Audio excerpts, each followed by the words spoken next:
maraming salamat sa magiging mensahe po sa amin na may tumimo sa aming mga puso. Ang yung mensahe gaya ng last month, concentration, ay makasabi po talaga at hindi kami ito manatiling sa mundong makasalanan. Di ba ba? Ang aming kaluluwa. Maraming salamat po sa mensahe sa parating po sa amin. At sa pangunguna niyo po sa akin. Kaya ito salamat in Jesus' name. Amen. Amen.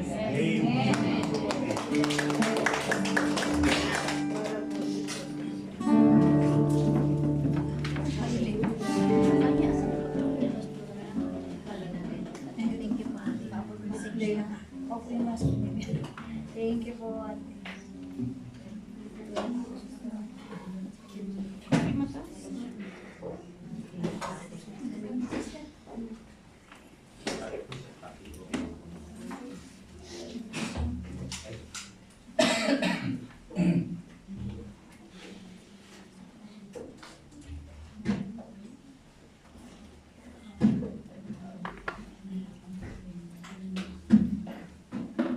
Ang yung mag-CR po muna. Huwag na po yung maligo pa akong uusuran. Salamat sa pagkakataon ito at narito naman po tayo. Maging makasuhanan po tayo sa pagpunta natin ng panambahan. Lagi natin pinapaalala ni God, pumunta kayo ng panambahan para sa akin, hindi para kanino man. Hindi para sa pang-sarili, pangangailangan. Ito kadalasan nangyayari sa panambahan. Lahat ng panambahan, lalo na dito sa Biblia. Tawag ng salapi, tawag ng laman. Now, ang mensahe ni God, ito pagpapatuloy ng direction. Actually, hindi ito yung mensahe dapat ni God. May mensahe na po na ako naihanda nung first week ng January about love. Din yung, but iba ang topic. But ito yung pagpapatuloy guys sa ang mundo natin ginagalaw ay kasama naman. Anong mula sa pigan, mula sa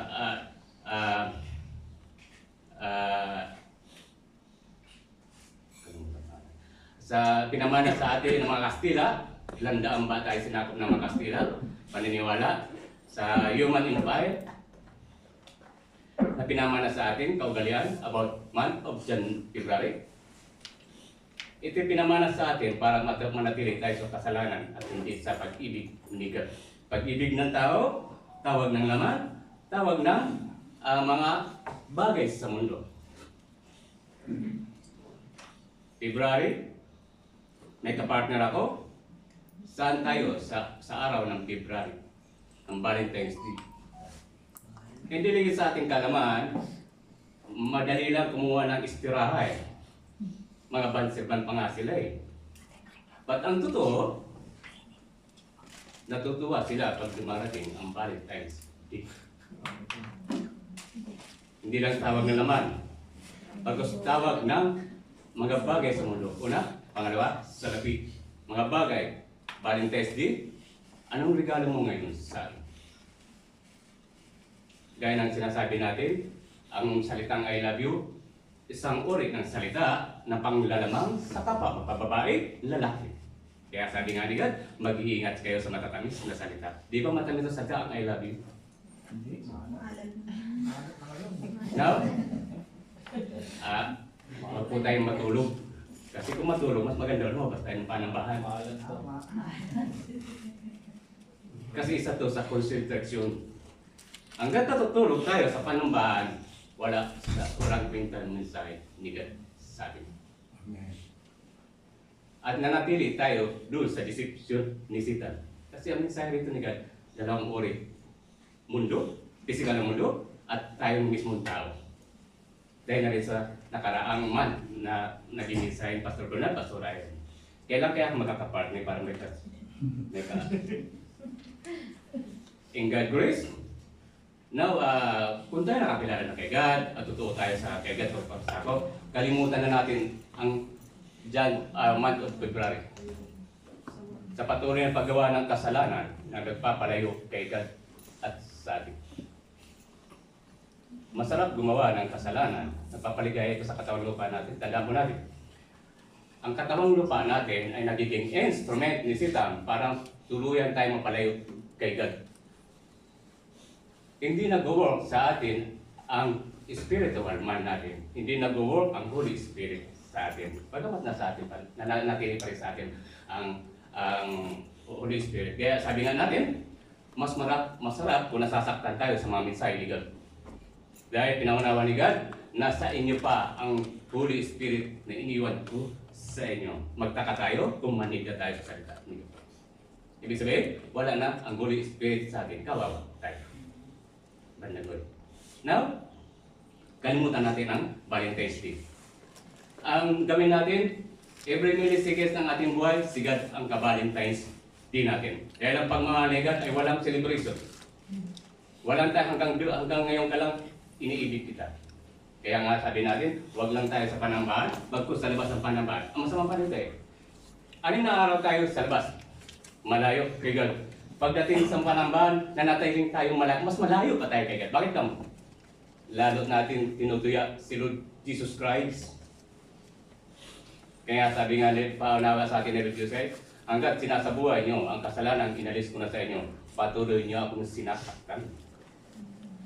Kaya sabi ni Pastor Bernard, hindi nakikita ng Diyos Amang Hari ang Holy Spirit, si Lord Jesus Christ sa atin, kung tayo mananatiling malayo kay God.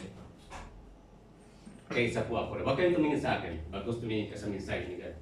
Kung marami kayo, mas marami ako na hindi hamak sa inyo. But salamat kay God. Salamat nga pala, nakita niyo itong bago na naman pagmumukha ko. Amen. Bago na naman. Amen. Dito ang blessing ni God. Pag nag-share tayo ng pagmamahal sa kapwa, may magbabalik sa atin na blessing. Ibang tao. Dito mas makuha. Ang isang bingi, pag tinanim mo, pag lumago, naging puno mo na mga, magyayabong ito. Hindi na sa isang tao, bagkus sa maraming tao. Salamat kay God sa pag-ibig. At salamat kay God sa pagtawag sa bawat isa sa atin. Amen. Napakinggan natin ang pagtawag ng Diyos ang Ari sa pamamagitan ni Lord Jesus Christ, sa pamamagitan ng Holy Spirit. Nag-work ng Holy Spirit sa atin. Kaya salamat, nalayo tayo sa ating pamilya. Bagamat ang mahalaga ay napalapit tayo kay God. Kung totoo tayong nagpapasako kay God, hindi lang tayo pupunta ng panambahan. Ito yung kadalasan nangyayari. Nakakalungkot pa ganun. Hindi tayo makapagkaila kay God. So huwag na natin pahabain. My preaching is the month of February, the wonder of God's love.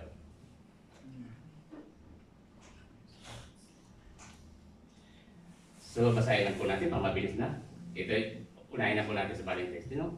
In honor of Valentine's Day, some resources suggest focusing on God's love, loving one's neighbor with the reflecting Christ's love in any endearing interaction. Yung pag-ibig ni God, isabuhay natin sa ating kapwa. Extend natin sa ating. Kaya nga, dapat ang ating pamilya ay ma-evangelize po din po natin sila. Huwag tayong maramot sa kaligtasan. Amen. Na binigay sa atin. Dito nakasako ang sanglibutan. Praise the Lord. Pagkakahiwalay ng pisikal ng mundo at ng sangkatauhan. Ibig sabihin, pinaunawa yung sanglibutan, tayo mismo ito nilalang ng Diyos ang mga hari, kasama si Lord Jesus Christ. So, salamat sa pag-ibig na ibinigay sa atin ng Diyos ang mga hari. Introduction to the passage.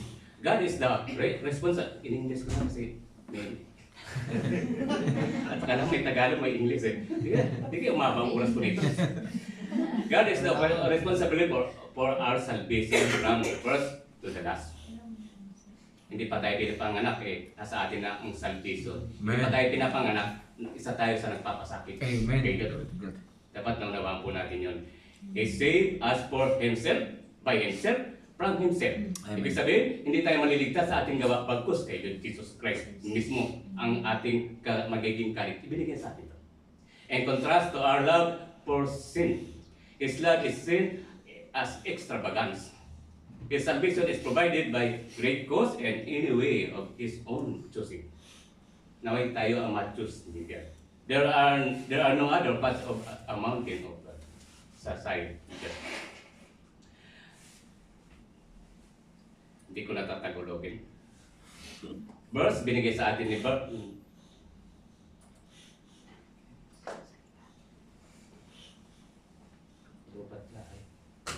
Hindi pa, sige. Ay, umira na lang yung katangahan. Down. Ayun, Yeah. naka-off pala.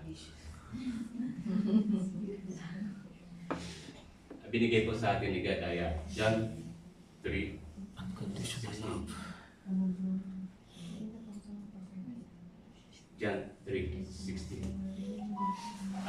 For God so loved the world that He gives His only Son, whatsoever believes in Him should not perish but have everlasting life. Ang tanong, mapapasa atin po ba ito?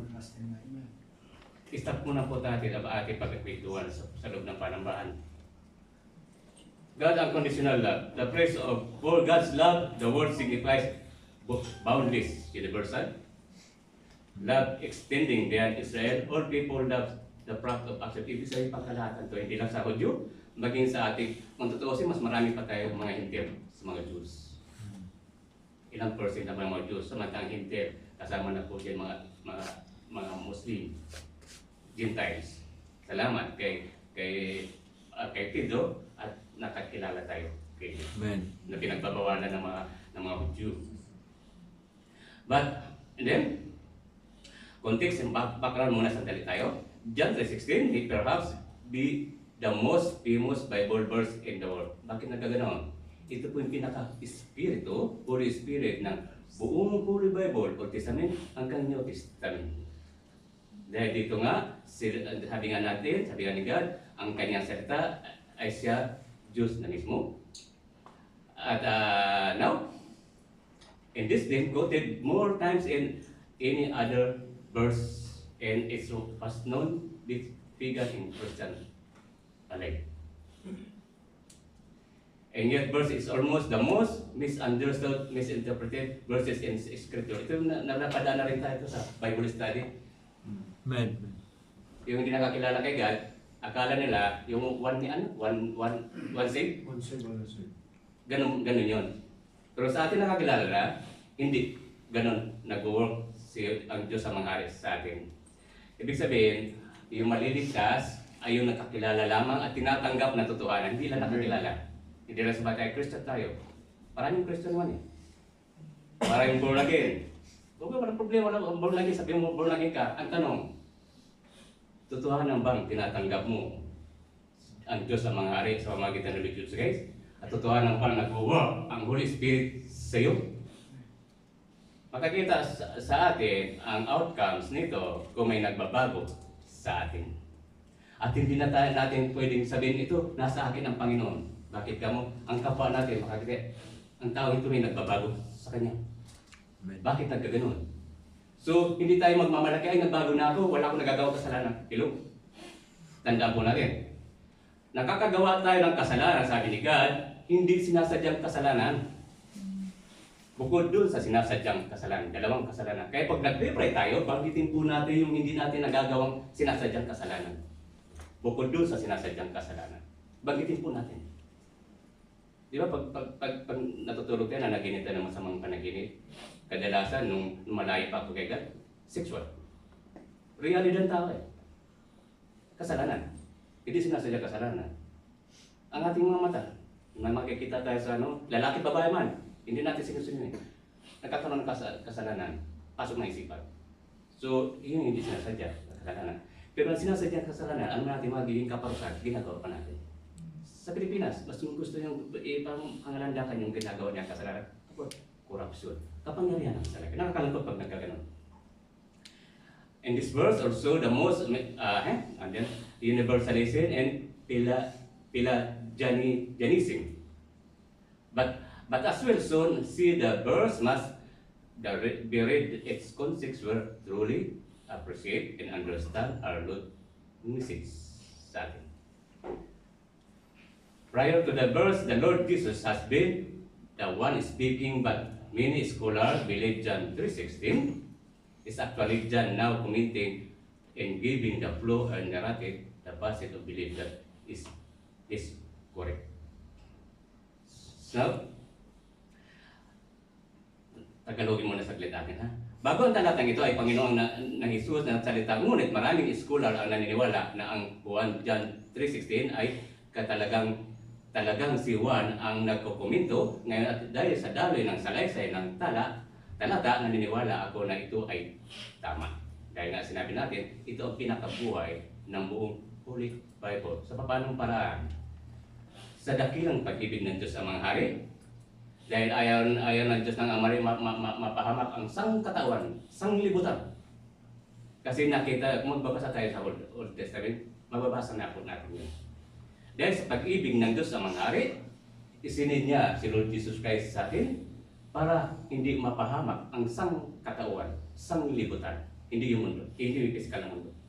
Tayo po, depende na lang po kung sino yung mananampalataya, magbabalik loob kay God ng totohanan, hindi pagbabalik loob lamang, totohanan. Ika nga, hindi natin masabi 100%, 90%. Ang mahalaga, makita sa ating mga sarili, may nagbabago sa ating mga buhay. Amen. Tandaan po natin, nalalapit na po ang pagbabalik. Amen. Salamat. Sabi nga ni God, huwag kayong mabahala sa inyong matutunghayan. Salamat ang mangyayari, ang dapat mangyari. Dahil kung hindi papayagan ni God ang mangyari, ang dapat mangyari, walang pagbabalik, pangalawang pagbabalik. So walang pangalawang buhay, walang pag-judge. Kung dapat doon tayo mapunta sa pangalawang kamatayan, walang pangalawang buhay. Gaya na nito, verse 16, comes on the heel of the Old Testament account of salvation being reapplied by Jesus as the thorn. The timetables forward the shoe, the bronze serpent. Kung maalala, magbabasa po tayo ng Bible, yung ahas na bronze, kung saan itinaas ni Moises, na kung saan ito yung nagpapahayag ng pag-iingat sa mga Israelite, kapayapaan sa kanila, at pag-induce ng God saka. Ito din ang nagiging visualize ng pagkakapako sa cross ni Lord Jesus Christ sa cross ng Kalbaryo. Kung hindi naganap yan, hindi makakaroon tayo ng kaligtasan. Hindi tayo makakaroon ng pangalawang buhay. But ang sigurado natin, pangalawang kamatayan, namatay na.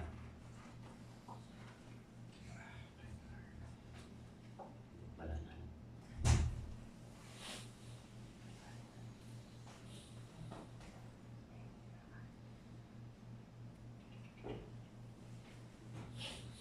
Now, may tatlong bagay lang po na itatalakayin si Lord Jesus Christ sa atin.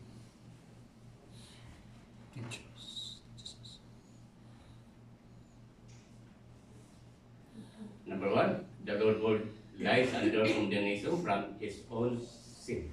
So huwag na po tayo mamuhay sa kasalanan, minana natin kay Adan at kay Eva at sa papatuloy sa paggawa natin ng kasalanan magpahanggang ngayon. Does God's love, plus and salvation extend simply people Israel? Jesus is the chosen instrument through which mankind will be saved from eternal damnation.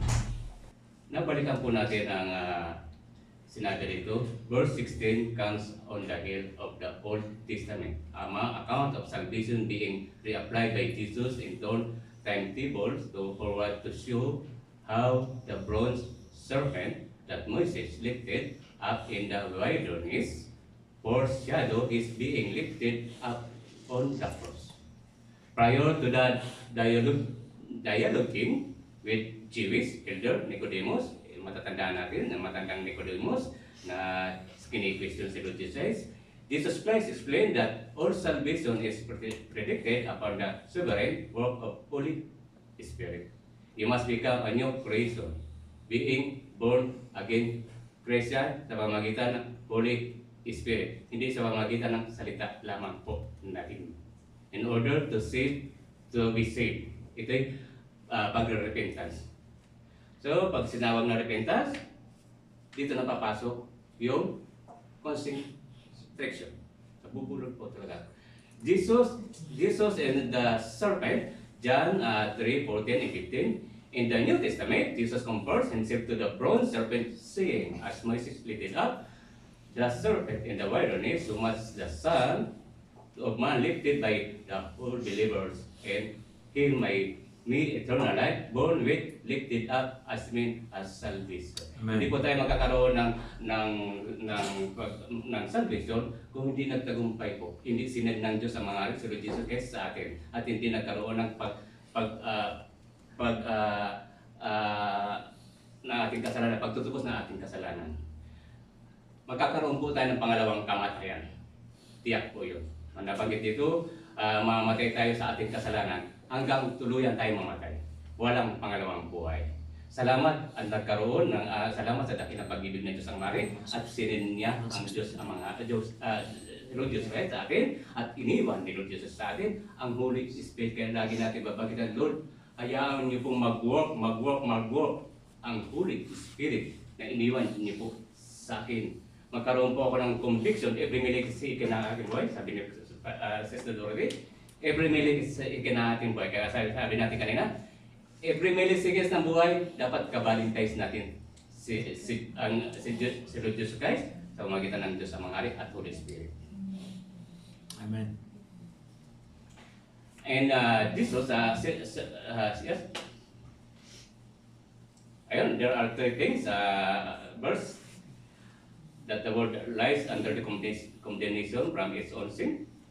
Number two, God's love and plan for salvation extend wider, simply the people of Israel.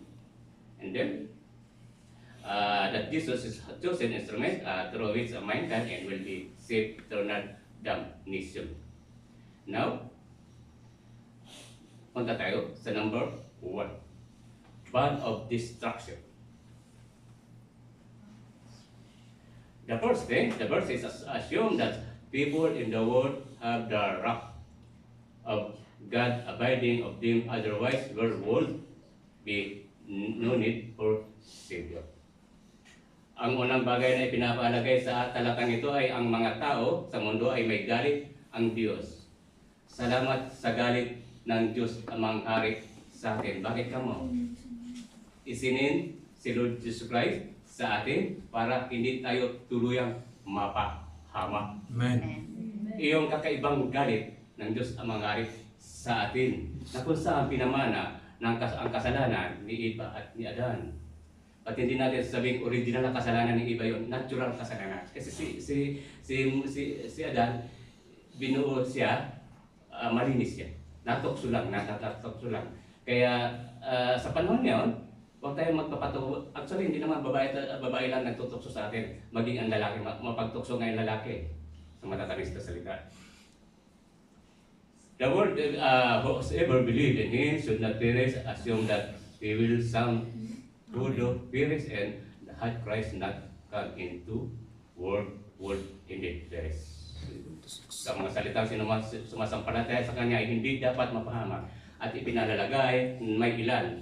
Hindi lang ito ng karamihan. But nakikita natin sa social media, lalo sa Iran, sa China, naway ang nakapos doon, maging makatotohanan sila. Kasi makikita ang million-millions eh. Maging dito sa Middle East. Salamat. Actually, nagtataka din yung kasama namin, Muslim sila eh. Sinasama siya sa prayer. Bakit? Hindi lang si God sa akin, nasa inyo rin eh. Depende kung tatanggapin nyo ang Diyos na naglikha sa atin. Kaya nga yung sa verse ko, nandulo yung respect. Respect sa kanila, respect din sa akin. Kadalasan nahuhuli pa ako mag-pray doon sa akin. May sulok ko fasting prayer.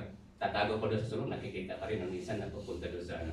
So, ibig sabihin, itong tao nakapokus sa kanyang Diyos. Respect. Kaya salamat, 4 na rin Sabado yata ako na nag-work dito eh. Natanong na ako ng Pastor Bernard, hindi ba nagagalit yun? Na-question na. Sabi ko kay Pastor Bernard, pinag-pray ko yung kay God. Sabi ko, Lord, alam kong kay-questionin ako, nakasama ko. Pero yung Sabado na nun, hayaan mo maibigay ko sa inyo. Alam kong babawasan ng sahod ko pag nalaman ito, but walang halaga yung sahod na ibabawas sa akin. Kayo magpo-provide. Dahil alam niyong araw na ginugol ko sa inyong panambahan. Nagsiserve ako sa inyo. Kaya kung totoo tayo kay God, walang imposible. Amen. Hanggang ngayon, pwede pa akong Absolutely. hindi pumasok ng Sabado. Nasaan na yung supervisor namin. Noong last Friday, kababalik lang mula bakasyon. Ganun si God eh. Ganun si God. Kung maging totoo lang, matandaan po natin, hindi tayo ang tumawag kay God. Si God ang tumawag sa atin. Kaya nga, hindi tayo maliligtas sa ating mga gawa. Bagkus, sa pag-alay ng buhay ni Lord Jesus Christ sa atin. Ang mga salitang sinumang sumasampalataya ay pinapalagay na may ilan sa mga matay. Yan. Later in the chapter, John explicitly spelled this out. Sa panangli, kabanata ay tahas ang binabaybay ni Juan. Whoever believes in the Son has eternal life. Whoever does not obey the Son shall not not see life, but the wrath of God remains. Kung mananatili tayo, nananambahan tayo, pero patuloy namin isa sa buhay ang kasalanan, lalo-lalo sa tawag ng laman. Nagagalit tayo pag tinatamaan tayo sa mensahe ni God. Mas masarap mapatamaan tayo ng mensahe ni God kasi gusto ni God masave tayo. Pag ito yung ginawa natin na tanggapin natin, kasi pag pinapalo tayo ng mga magulang natin ako pinapalo ako ng lula ko yung pinakamaliit, talagang masakit Ang tanong sa akin, sinong pumalo sa iyo? Logic na tanong. Siyempre, hindi mo alam ituturo mo siya. Sa awa, panay palo, tanong pa rin, sino ang pumalo sa iyo? Hindi, siyempre sa awa na, papaulog ng palo, ang lula ko na sumagot, ang pumalo sa iyo, kasalanan mo. Pasok dito, hanggat na nasasaktan tayo sa mensahe ni God, tayo ay tinutuwid ni God. Tanggapin natin masaktan tayo sa mensahe ni God dahil pinaunawa ni God. Ang kanyang salita may double blade. Masakit ito pag tinarak sa ating mga puso. Bagamat ito'y magpapalaya po sa atin. Huwag na po natin pagmatigasan ng ating puso sa harapan ni God. Nang hindi natin danasin, kung noon, panahon ng mga Israelite, undas sa pinapatay sila. Matatanda yun, dalawang magkapatid, anak ni Aaron, undas pat sinulog. Magpasala po tayo ng Holy Bible, pagkaroon pa tayo ng knowledge. Knowledge kung saan magkakaroon tayo ng impormasyon pagiging God ni God sa atin. Hindi tayo magkakaroon ng wisdom hanggat tayo hindi nagbabasa ng Holy Bible. Hanggat hindi tayo nagkakaroon ng knowledge. Ano ating i-implement pagiging wisdom? Para saan? Sa ating sarili? Magkakaroon lamang tayo ng wisdom kung may nalalaman tayo sa mga salita ni God. Hindi ko pinagmamalaki sa sarili ko. Pero ito tinuturo sa akin yun. Discipline sa sarili. Dito papapasok yung spiritual man, Holy Spirit. Nag-work ang spiritual, Holy Spirit, sa spiritual mo, at sa katawang lupa mo. Tamad din naman ako Pero dahil sa constriction ng Holy Spirit, may nagbabago. Amen. Bagamat nahingi yung Bible natin ng isang sister, ito na yung sa mobile na. Salamat sa technology. Kaya huwag natin hayaan ang technology magamit ni Satan sa deception sa atin, sa kapwa natin. Hayaan natin mag-share tayo ng mga mensahe. Pero hindi tayo pwede mag-share ng mensahe. Dito kapasok, walk the talk. Hindi ka pwede mag-share ng mensahe kung hindi mo nasasaboy ang mensahe ni God. Pagiging bulaan ka kay God. So the assumption that the entire world is doomed for hell unless God does something, if God doesn't break through, then we won't be saved. We're all perishing physically, and the larger context of the chapter addressing the nature of the soul and our needs of eternal salvation. Number 2, balikan po natin dito muna bago tayo pumunta ng number 2. Kung nagbabasa po tayo ng Holy Bible, nabanggit sa last yata yun na Bible study, matatandaan nyo si Propetang Eliseo. Eliza ba yun? Eliza? Ano naging talk niya kay Propetang Elijah? Bigay double kapangyarihan. So, kung isipin natin, ano ba sa ating sarili? Lord, kung totoo akong pinaghaharian niyo na, ang lahat ng babanggitin ko, mapapasahin. Amen. Iyon po kasi nag-trigger sa puso ni Eliseo. Nasa kanya si God. Nasa tabi niya si Elijah. Nakikita niya ang kapangyarihan ni God kay Elijah. Dito papasok pa rin yung puno, lumalago. Now, kung nagbabasa po tayo, maunawa natin, nagkaroon ng concentration, ay yung nabuhay mo gali. Resurrection. Maniwala ka sa hindi. Nagkaroon po ng resurrection. Kung si Elijah, natamo niyang rapture, si Eliseo, natamo niya, resurrection. Resurrection. Sa parang dahilan. Noong isang grupo, tumatakas, lumalakbay. Kaya may hinahabol sa kanila. So, napadaan sila sa hukay ng bangkay ni Eliseo. At nung hinulog nila ang bangkay, nasagi ng bangkay yung buto ni Eliseo. Ibig sabihin, buto na yun, wala na naman. Nung nasagi yung buto ni Eliseo, nabuhay na maguli si Eliseo. So, ibig sabihin, may rapture, may resurrection.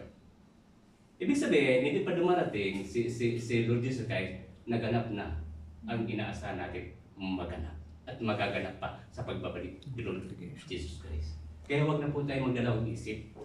Ibigay na po natin ang buong pagtitiwala, paniniwala kay God. Itakwil na po natin ang pagiging, ang deception ni Satan sa atin. What is the word?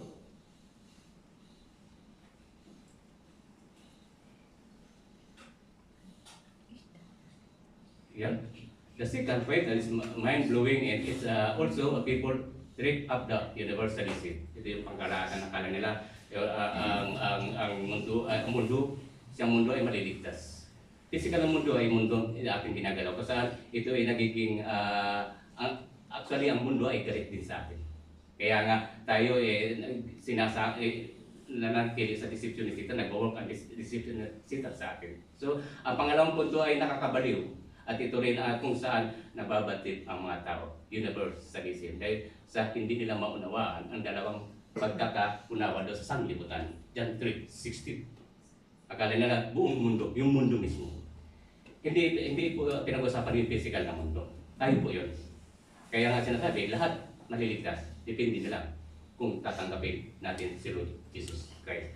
Tayo yung sinasabi na maliligtas. May iiwanan yung hindi totohanan magpapasako kay God. Now, when John said that God so loved the world, the Gospel of John as Apostle used the word mundo, and the less than different ways. Ayan. So dito na pag-alaman natin na ang mundo ay maraming beses na banggit sa Bible. Ayan, of course. Sabi ni Juan, sa gayon na lamang ang pag-ibig ng Diyos sa sanlibutan sa Ebanghelyo ni Juan, ginamit ng apostol ang salitang sanlibutan na sa hindi bababa ng 10 beses sa iba't ibang part ng book ng Holy Bible. The word appears, Greek cosmos, appears 185, yan. Picture nyo, pwede yung balikan yung magiging ano yan, bibigay ko sa inyo yung mga verse. Yan, the entire universally, John's. Ang buong sansinikop, number 1. Number 2, physical earth, John. Pwede yung picturean, balikan nyo ang mga verse. Basahin nyo, mapag-unawan natin. Yan, the words 16, John. All humanity minus believers. Number 4.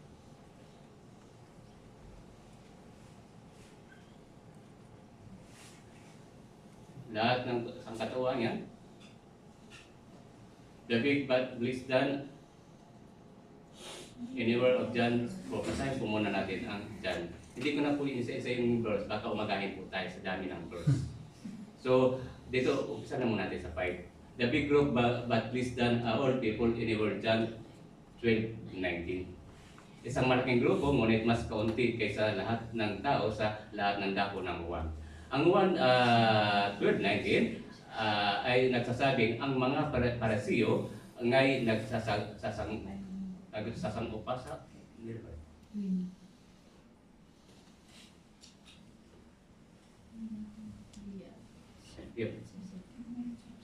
Ito sa mga usapang Parisiyo, nag-usapan tingnan ninyo kung paanong gayon walang anumang ikapanaig narito ang sanglibutan ay sumusunod sa kanya. Ibig sabihin, tayo po yung tao, hindi yung mundo. Amen. Sumusunod sa kanya, ito ay nagpapakita ng pagkabahala ng mga Parisiyo sa lumalaking influensya ni Jesus dahil halos lahat ay sumusunod sa kanya. Naway tayo po, Red. Iyon. Hindi lang po tayo makita sa panambahan. Hanggang doon lang po. Mas matindi pa nga, dapat, nasa labas tayo ng panambahan. Bakit ka mo? Nakatunin tayo, 6 na araw eh. Sa panambahan, 1 araw lang. But sa loob ng panambahan, lalim nagiging dubli ang kasalanan natin. Iyan po ang realidad. Hindi po ako, hindi ko tinataas ang aking sarili na tawag righteousness. Sabi ko kanina, mas makasalanan ako sa inyo. Kaya sabi ko kanina, huwag kayong tumingin sa akin, sa message kayo tumingin. Napapag-unawa po natin ang nais iparating sa atin ni God. Number 6, the elect only, John 3:17. Ang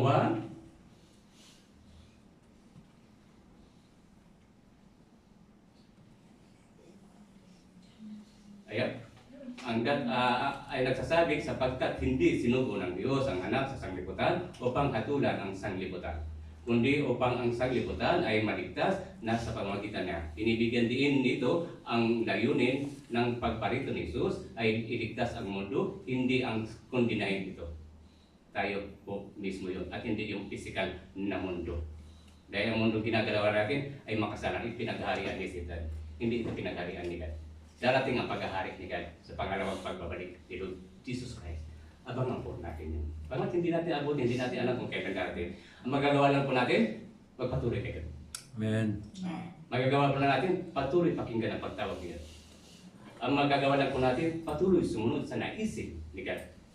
Ang magagawa lang po natin, lagi natin ilingin, Lord, patuloy mag-work, hayaan patuloy mag-work ang Holy Spirit sa akin.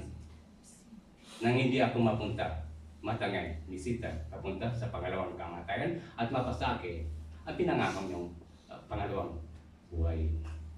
Iyon po ang ating pagsumikapan, pangalawang buhay. Nasa atin yung kaligtasan, binigyan na po ni Lord Jesus Christ. May 2,000 mahigit na nakaraan. Now, number 7, ang hindi hinirang lamang 1. Ang dating ay nagsasabing idinadalangin ko sila, hindi ang sanglibutan ng dinadalangin ko, kundi yaong mga akin ay binigay mo sapagkat sila iyo. Ito ay bahagi ng panalangin ni Jesus. O pasalamat tayo, pinag-pray tayo ni Lord Jesus Christ. Kaya dapat ipag-pray din natin mga hindi pa nakakilala sa Kanya. Sa mga Muslim, pinasasama ko sa prayer.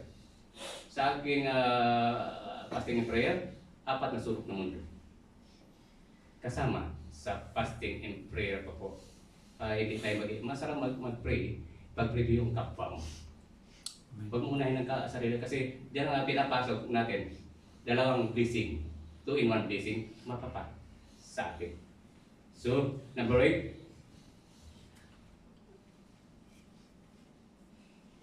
the realm of mankind, John. Narito ang 10 John 1:10 ayon sa dating Biblia. Siya ay nasa sanlibutan.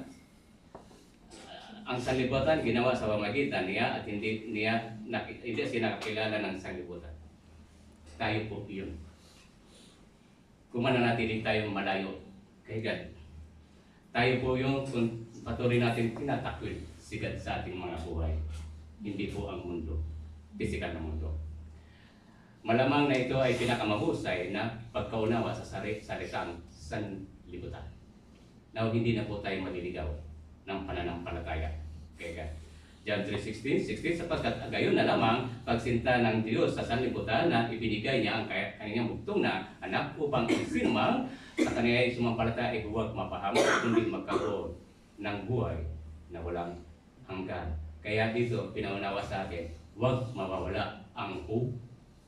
Ilang pinakamalagas sa atin, hope na manggagaling naman kay God at hindi sa sigarilyo. Nasa gayon, mapasa atin ang kaligtasan. Na hindi naman natin hiningi. Kung sa prayer na nabinanggit ni Pastor Irene, hindi natin hiningi ang kaligtasan. Ito pinaghirapan ni God. Kaya bakit pa tayo mag-aalala? Isa na nabanggit po na natin to. Ang yung mga pang-araw-araw na pangailangan, hindi na natin ipag-alala yun. Hindi na pinagharapan ni God eh. Yung kaligtasan na pinagharapan ni God. Kusang ibinigay sa atin. Ang kailangan na natin, ibuhos ang totoong pananalig, pananampalat. Kaya nga po sinin sa atin ang Holy Spirit nung umaga si Lord Jesus Christ para hindi mawala ang pananampalataya, pananalig natin sa Diyos Amang Hari. So, Huwag na tayong mapatalo sa deception kung isip. 9.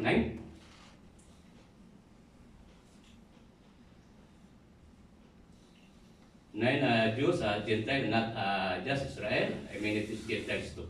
Mga Hudyo at hindi lamang Israel kundi maraming Gentile. So, gaya natin. So, salamat sa mga propeta, yung nagkakaroon tayo ng covenant, hindi lang kay Abraham, kaysa kay Jacob. Sa lahat ng mga naging servant, yun naging kaya kahit nga si Judas kahit sinong tao ron sa apat na ang gagamitin o ang magpapatalo sa deception ni Satan, isang naging instrument para yung kaligtasan maganap sa atin. John 3:16, sapagkat kayo na lamang, yes. Number 10.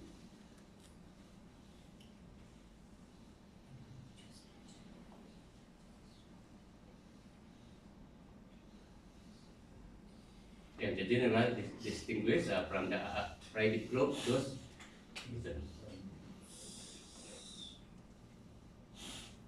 Number 10, yeah. John 17, pabiko, sapagkat walang taong gumagawa ng anumang bagay sa lihim at nagsisikap ihayag ang kanyang sarili. Kung ginagawa mo ang mga bagay na ito, ay pakilala ka sa sanglibutan. May double meaning dito. Una, punta tayo sa positive. Kung tayo nataniman ng mensahe ni God, ang social media nag-work Mabisa, mag-work ang social media. Huwag po natin ikahiya na i-broadcast ang mensahe ni God sa nakakarami. So, ibig sabihin, malalabanan po natin ang deception ni Satan about social media. Di ba tuyain tayo, walang problema yun.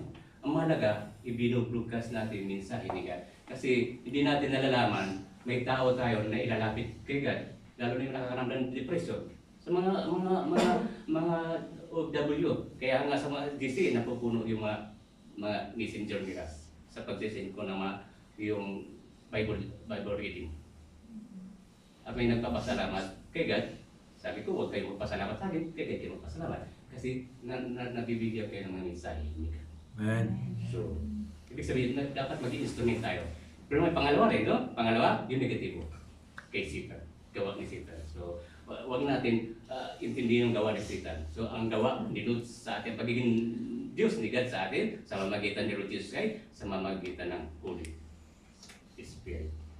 It's sometimes difficult to know what's meaning word. The opposite is a quote, but one text always provide the answer, and simply logical deduction help us stay away from incorrectly applying the wrong meaning. So, kung nakakilala tayo, hindi tayo maliligaw ng pag-unaw sa mundo at sa sangkatawan sa liputan. So, our task is answer easier when realize that throughout the rest of his gospel, John said the word over against the things of the spirit, that is to say that we are called out of the world. We are tuned not to our minds on the things, the words when even word will keep you. Ang tanong ko, bakit kayo nakakatulog sa panambahan? Ang tanong ko, bakit kayo nakakatulog sa panambahan? Sinasayang nyo ang pagiging Diyos ni God sa inyo. Pangalawa, sinasayang nyo ang pagod ng mga nasa transport. Sinasayang nyo ng pakasakali, one time baka sa aksidente ang sumusunod sa inyo. Nakaupo na po kayo. Makikinig na lang po kayo. Sabi nga na isang kabilang panambahan, ang pagtulog isang talent. Ganon ka-deceive ang pastor. Ang pagtulog sa panambahan hanggat nagpipres, isang talent daw. Tama naman eh. Talent ang paggawa ng kasalanan sa harapan mismo ni God.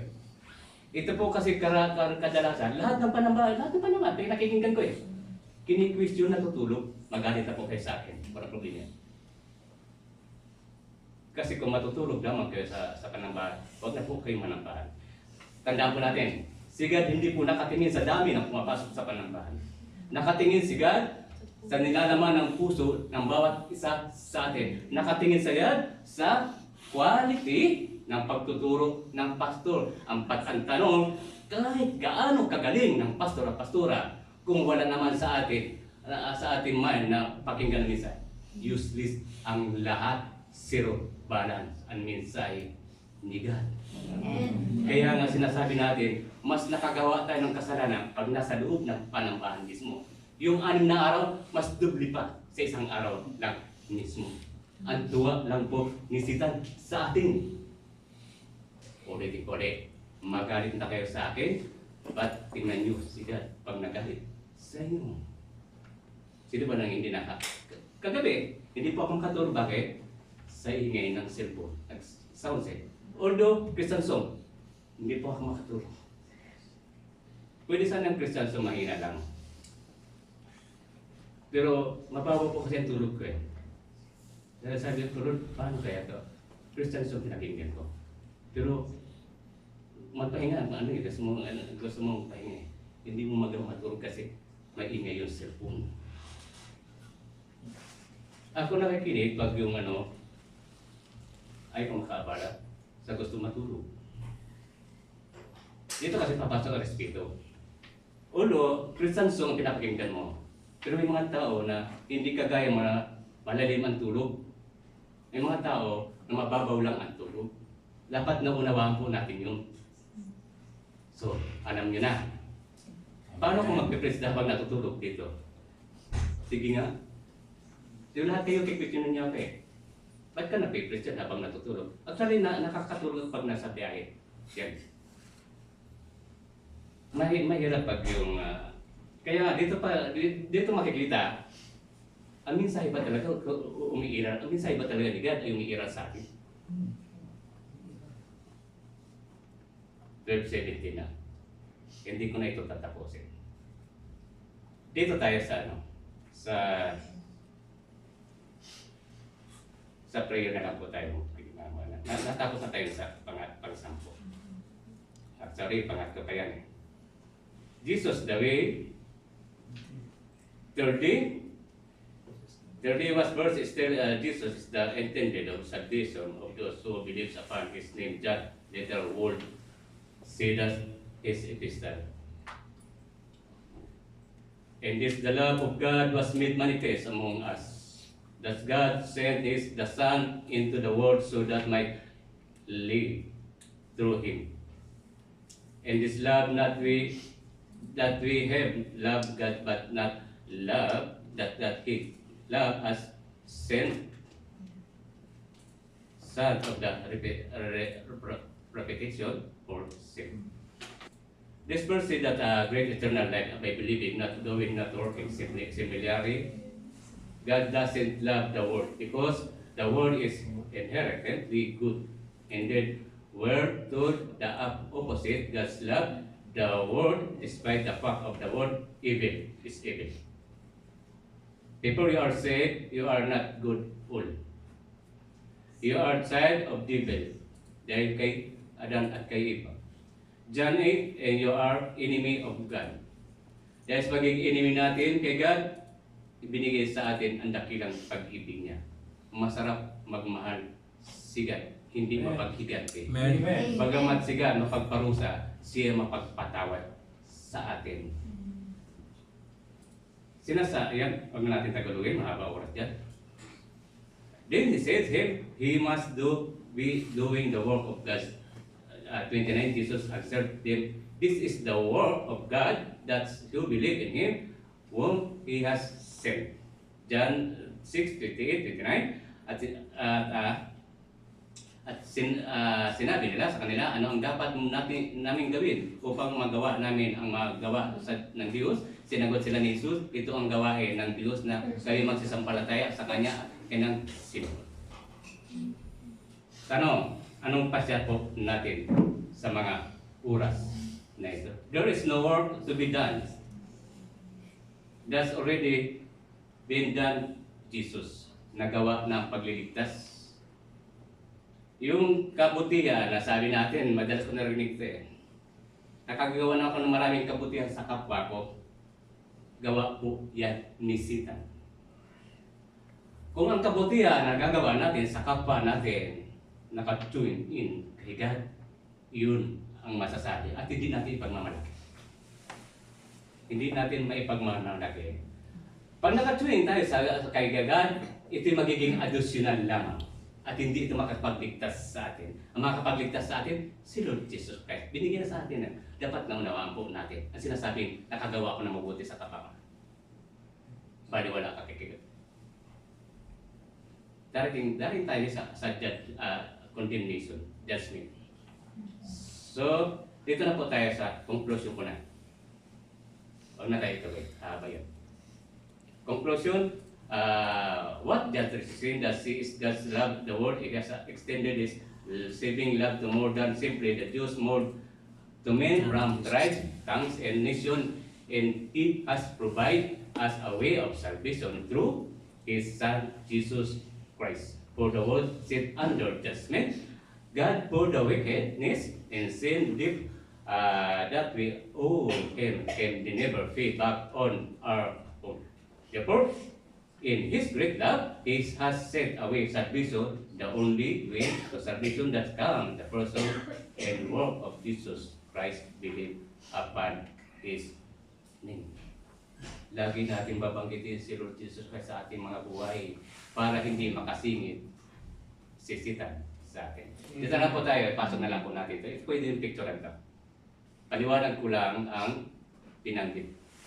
Dito rin nabanggit minsan nabanggit ito ni Pastor Bruno din. Banggitin muna natin yan. So what does it mean? John say they are condemned already. Kaya nga, ano ang ibig sabihin ng kapag sinabi ni John na sila ay natulan na? It means that there are some who will never believe. Those who do not place their faith and trust in Jesus Christ are condemned already. As John, ito sinabi minsan bagay sa Pastor Berto. As John MacArthur notes, why the final sentencing of this who reject Christ and is their future, their judgments will merely consume what has already begun. So, tagalogin natin. Ibig sabihin, may mga hindi naniniwala, ang mga hindi naglalagak ng kanilang pananampalataya at pagtitiwala kay Jesus, Yesu Cristo ay naatulan. So, huwag nating pangarapin na mapasakit pangalawang kamatayan. Gaya sinabi ni John MacArthur, habang ang huling hatol sa mga tumatanggi kay Kristo ay nasa hinaharap pa ang kanilang paghahatol ay tutubusin lamang kung ano ang nasimulan. So, nadaanan na ba? Panto tayo sa challenge na lang. Joshua 24:14-15. Remind us to save God. Then for us to pray God would save us from idols in our country. We must deceive, it is isang uri ng panalangin. Decide if we will serve God of ourselves. Let's do that. That we start this prayer by saying, you alone are God. Now, therefore, for the Lord and serve Him in the sincerity and faithfulness, put away of that gods that your father served beyond the river and the Egypt, and serve the Lord, and if He is able in your eyes to serve the Lord, choose this day whom you will serve. Whether the God your father served in the regions behind the river, or the gods or Amorites in whose land you dwell. But as for me and my house, we will serve. Kung gusto natin manambahan sa mga destination, gawin natin. Ay, binibigyan tayo ng karapatan. Pero, huwag natin ipagtaka na papunta tayo sa pangalawang kamatayan. Given. So, hindi na po natin pahabain pa. Ito na may last na pray na kaputo ni Peter sa Joshua 14:15, this us pray. For salvation, God we pray that He would save us from all kinds of idols in our country, that You would bring me more and more people to repent of sin. Gaya na sinabi natin, huwag natin kalimutan evangelize sa ating pamilya. Gaya ng prayer ni Sister Rona, request, may sales ng totoong servant. Masabi naman totoong servant kasi maraming taking pastor ngayon. Repeat as idolatry to turn to the trust in you and experience life in your and salvation from you in your love and your mercy and your grace. God, we pray the spread of the gospel in our country that more and more might save. As for me and my house, he will save the Lord. God, we pray the gospel will spread through us. Amen. Through our life, through our families, through our church, higit sa lahat ang church. Ito kasi ang hospital na kung saan pinaka-doctor si Lord Jesus Christ mismo ng ating kaluluwa. Help us to faithfully proclaim this gospel to our church, proclaim this gospel to lead people to Jesus as Lord and use our lives today to share the gospel, the good news that Jesus is Lord with somebody else. We pray that you will draw people to yourself, to repentance, to serve you, to life and worshiping you. Please make it to be so. In Jesus Christ's name, Amen. absolutely, amen and amen.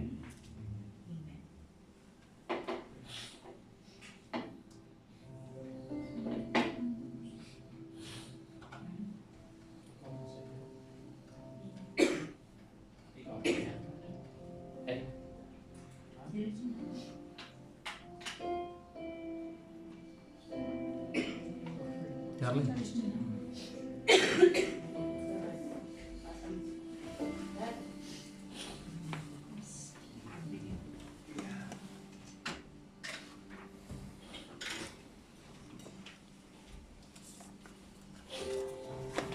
Ito kaya. Parang makatulog ka. Can I invite everyone to stand up, please?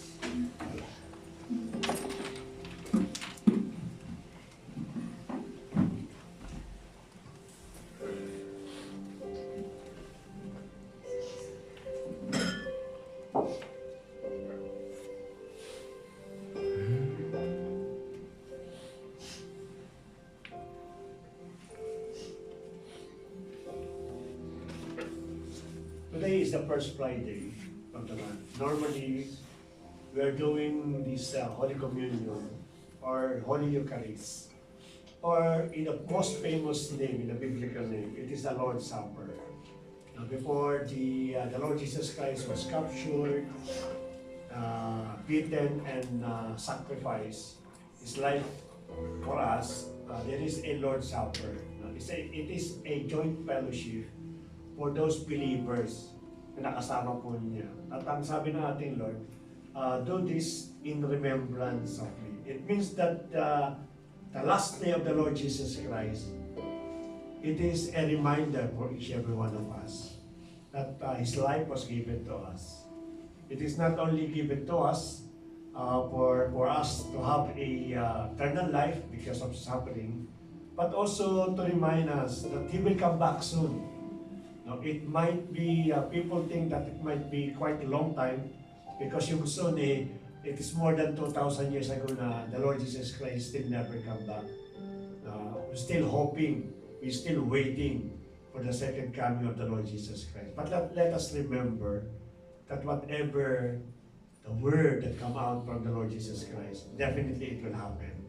It might be not now, it might be tomorrow, after a month, after a year, or maybe after for some more years to come. But definitely, the Lord Jesus Christ will come. And this is the reason why we are doing this Lord's Supper.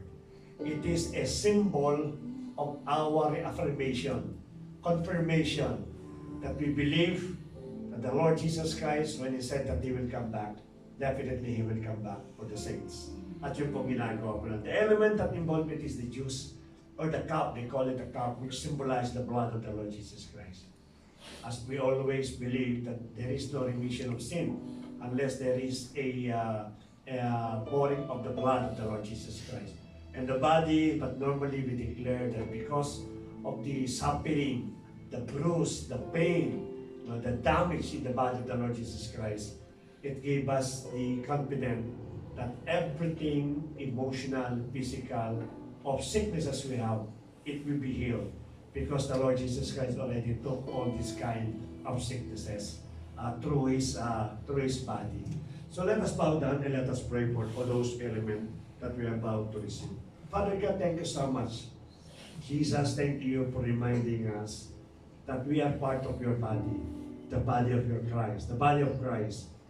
And we're doing these things, O Lord, in order to declare and reaffirm our belief that you will come back someday in order for you, Panginoon, to become our brides, because we are bridesmaids, O Lord God. Thank you, Lord, for reminding us for the blood that is still effective until this very moment, O Lord. That your blood is enough to wash and to forgive us all our sins, to become blameless, O Lord, because of the blood that you shed 2,000 years ago. The body that was bruised, that was in pain, that was damaged, O Lord, because that's how you show your love to us, O Lord God. Bless us this element as we partake. Make it, Panginoon, a reminder, a continuous reminder to all of us that one day, O Lord, that there will be no more pain. There will be no more suffering. But it is a continuous overjoying when we come to your presence. Thank you, Father God, as we continue this bless and multiply this a cup and bread that we are about to receive. Pakidisipin ko natin.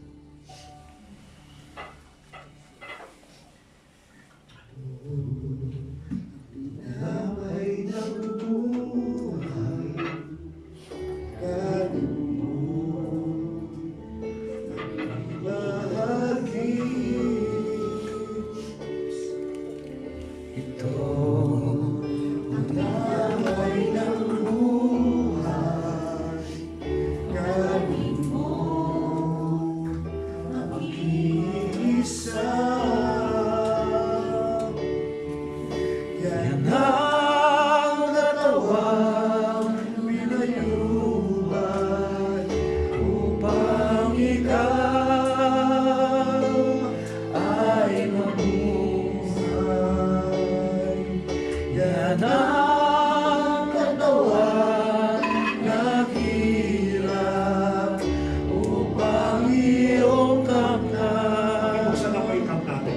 ang buhay na walang hanggan. Sa lupa.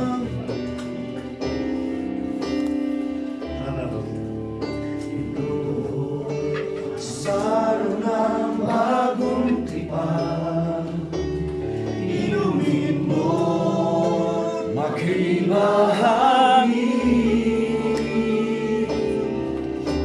Ito ang saro ng bagong tipan, Inibig pa inumin mo, mag-iisa.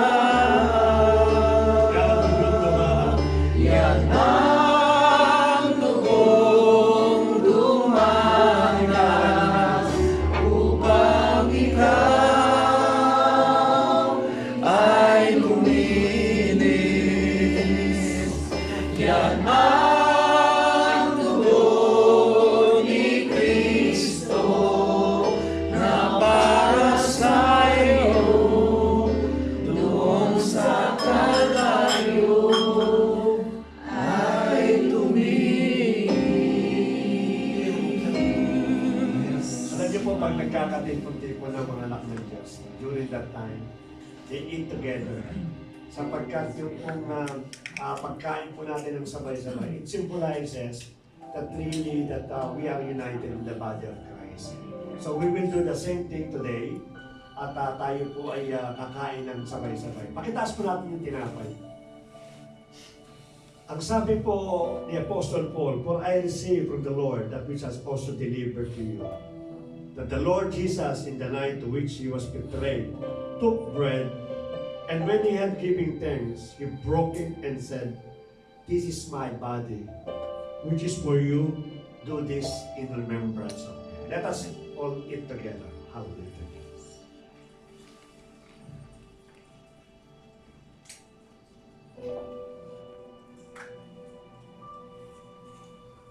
Thank you, Lord. Pakitaas po natin yung salo. Ang ganda naman ang winika po ni Pablo. In the same way, he took the cup also after supper, saying, "This cup is the new covenant in my blood. Do this as often as you drink it in remembrance of me. For as often as you eat this bread and drink the cup, you proclaim that the Lord's death until He comes." Sama-sabay po natin yun.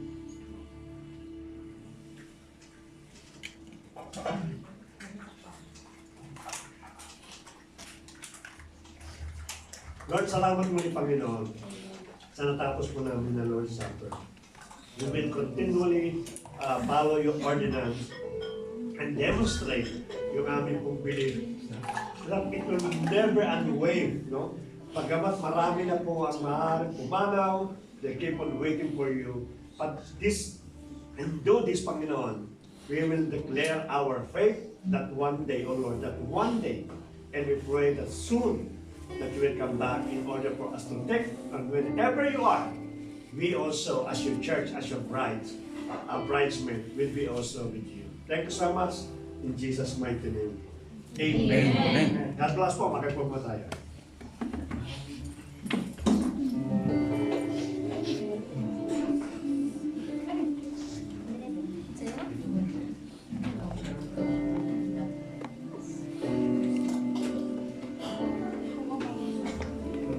Amen. Salamat sa napakagandang mensahe na naman nahatid sa atin ng ating kapatid mula sa kay Kuya Manny. Na-bless po ba ang lahat? Amen. Salamat sa pagpapaalala na naman ng ginawa o yung tunay na pag-ibig, which is yung agape love na tinatawag, na kung paano ang pag-ibig ng Panginoon nung una pa ay hanggang sa magpakailanman. Ngayon at magpakailanman. Which is yung, hindi yung traditional or yung tawag nito, yung ginagawa natin nung hindi pa tayo nakadinala sa Panginoon, na yung Valentine's Day, which is hindi siya